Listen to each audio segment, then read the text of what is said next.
L'annonce aurait l'effet d'un séisme. Le Real Madrid déciderait de suspendre temporairement toutes ses activités liées à la Ligue des champions de l'UEFA, invoquant un manque de réaction ferme face au scandale raciste visant Vinicius Junior. Entraînement ouvert aux médias annulé, opération promotionnelle gelée, communication réduite au strict minimum, le club madrilène voudrait envoyer un message clair aux instances européennes. Selon des sources proches du dossier, la direction considérait que la protection morale et institutionnelle de ses joueurs prime sur toute ambition sportive. Cette position radicale traduirait une montée de tension sans précédent entre le géant espagnol et les autorités du football continental. Dans les couloirs du Bernabéu, l'atmosphère serait lourde, presque électrique.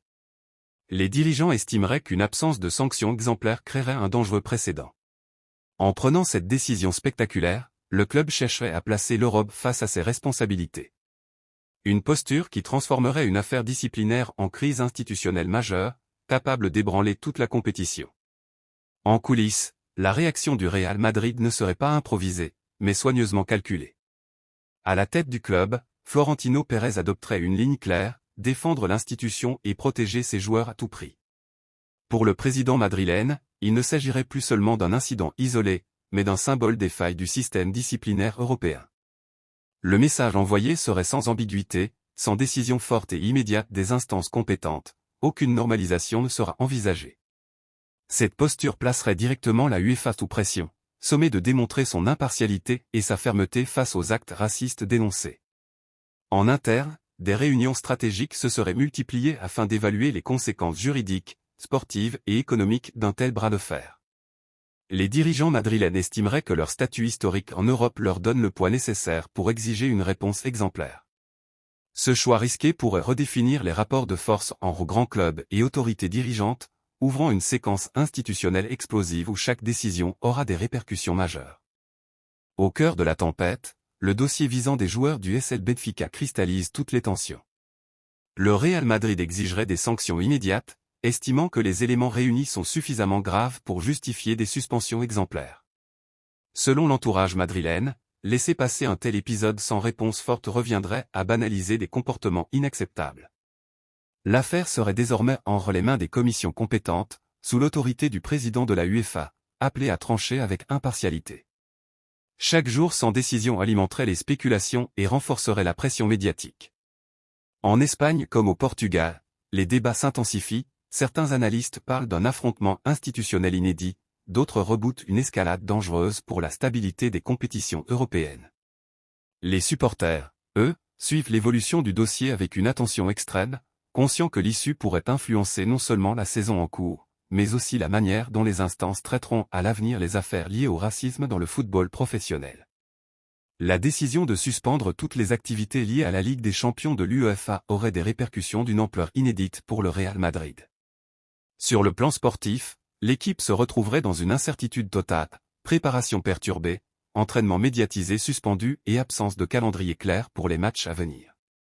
Cette situation risque de déstabiliser les joueurs et de compliquer la gestion tactique et mentale de l'effectif. Financièrement, les impacts seraient colossaux, droits TV suspendus, sponsors sollicitant des clarifications et primes de performance compromises, la facture pourrait se chiffrer en dizaines de millions d'euros. Les partenaires commerciaux du club exigeraient des explications et une stratégie de sortie de crise, tandis que la UEFA devrait naviguer entre sanctions potentielles et nécessité de préserver l'image de la compétition. Au-delà des chiffres, cette crise pourrait marquer un tournant historique dans les relations entre clubs majeurs et instances dirigeantes, imposant une réflexion sur le rôle du pouvoir économique et médiatique des géants européens face aux décisions institutionnelles. Les conséquences pourraient s'étendre bien au-delà de la saison en cours, influençant la manière dont les affaires disciplinaires et les incidents de racisme seront traités dans le futur, et redéfinissant durablement l'équilibre du football européen. Dans le contexte explosif de cette crise, le vestiaire du Real Madrid se montrerait plus uni que jamais. Les cadres et les jeunes joueurs afficheraient un soutien sans faille à Vinicius Junior, considérant que sa dignité et sa sécurité morale sont prioritaires face aux pressions externes. Des réunions internes seraient organisées pour renforcer la cohésion et préparer la communication collective autour du dossier. Du côté des supporters, la mobilisation serait massive et immédiate, campagne sur les réseaux sociaux, hashtags viraux et messages de solidarité envahiraient Twitter, Instagram et TikTok, transformant l'affaire en un véritable débat mondial sur le racisme dans le football. Les anciens joueurs du club prendraient également position, rappelant que le maillot blanc symbolise des valeurs de respect, d'honneur et de lutte contre les injustices. Cette mobilisation populaire et interne renforcerait la pression sur la UEFA, poussée à réagir rapidement et à prendre des décisions perçues comme justes par le public. Dans ce climat de tension, chaque mot prononcé par les dirigeants, chaque communiqué officiel et chaque geste du club serait scruté à la loupe par les médias internationaux. La combinaison de la solidarité interne et de l'explosion médiatique pourrait faire basculer la situation en faveur du Real Madrid, tout en envoyant un message fort à l'ensemble du football européen. La protection des joueurs et la lutte contre le racisme ne sont pas négociables et peuvent mobiliser des millions de supporters autour d'une cause juste.